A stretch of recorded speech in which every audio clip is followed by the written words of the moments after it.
چوارەم بەڵگەی شۆڕشکردن دژی کافر ڕیوایەتەکەی ئەو فەرمودەیە کە عوبادەی کوڕی صامت خوا لێ ڕازی بێ ئەفەرمێ دعانا النبي صلى الله عليه وسلم فبايعناه فقال فيما أخذ علينا أن بايعنا على السمع والطاعة في منشطنا ومكرهنا وعسرنا ويسرنا وأثرة علينا وأن لا ننازع الأمر أهله إلا أن تروا كفرا بواحا عندكم من الله فيه برهان. أم حديثة طبعا متفق عليه بخاري ومسلمة.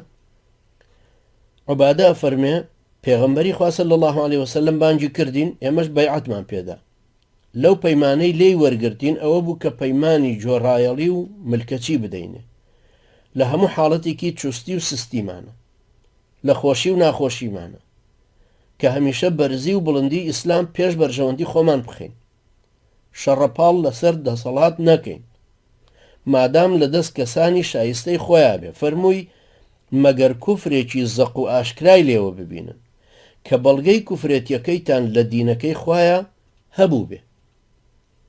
دوو نقطە زۆر جەوهەریە لەم حەدیسەیە کە هەموو مسلمانێکی ئەمەی لەبەر بێ و ئەبێ مەحکامەش بزانێ إلا أن تروا كفرا بواحا عندكم من الله فيه برهان. یەکەم ئەمەیە کوفرێکی زەق و ئاشکرای لێوە بینراوە دووهەم بەڵگەمان لەسەر کوفرێتیەکەی لە دینی خوای گەورەیە هەیە.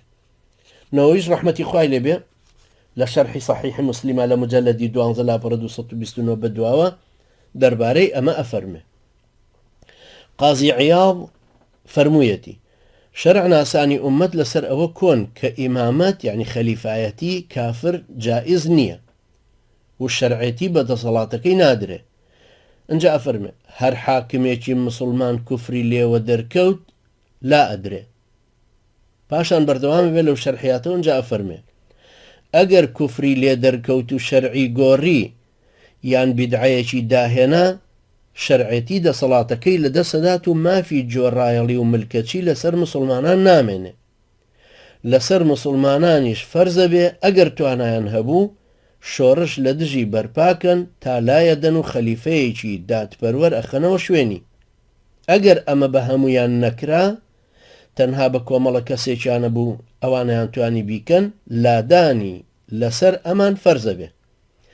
ئەمە حکمی ئیمامی بیدعەچی ناگرێتەوە. کاتێک ئەمیش ئەگرێتەوە کە مسلمانان دڵنیابن کە ئاسان بۆیان لا ئەبرێ و دادپەروەرێکیان بۆ خرێتە شوێنی.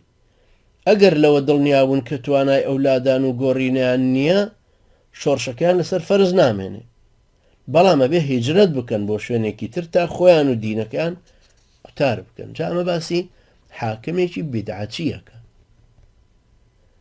یعنی حاکمێک کە لە دایرەی ئیسلامەکەش نەچۆتە دەرەوە. ئەمە ئەو حاکمەی کە وەکو ئەم بە ڕوونی وازەحی نووسی کە ئەمە شەرعەتیەکەی لەدەست داوە لەبەر ئەوەی ئەفەرمێ ئەگەر کوفری لێ دەرکەوت شەرعی گۆڕی یان بیدعەیەکی داهێنا. طبعا بیدعەش بۆی ئەو برابەڕزانە وا نەزانن بیدعەکەش وڵات تەسبیحێکی بەدەستەوەی سبحان الله پێکە ئەوەش بیدعەیە.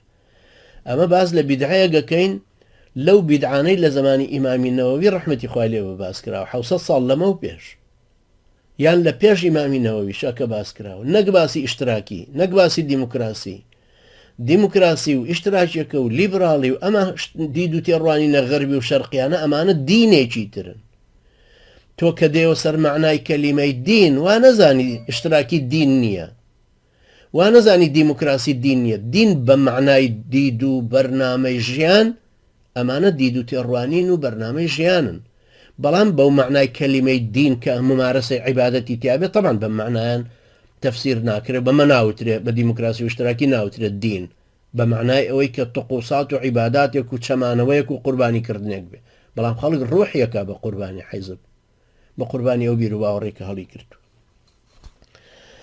ئەوەی قازی عیاضین کە نەقڵ کردووە ئیمامینەوە ڕەحمەتی خوای لێبێ کە ئەفەرمە کە شەرع ناسانی ئومەت لەسەر ئەوە کۆن کە ئیمامەتی کافر جائز نییە و شەرعێتی بە دەسەڵاتەکەی نادرێ.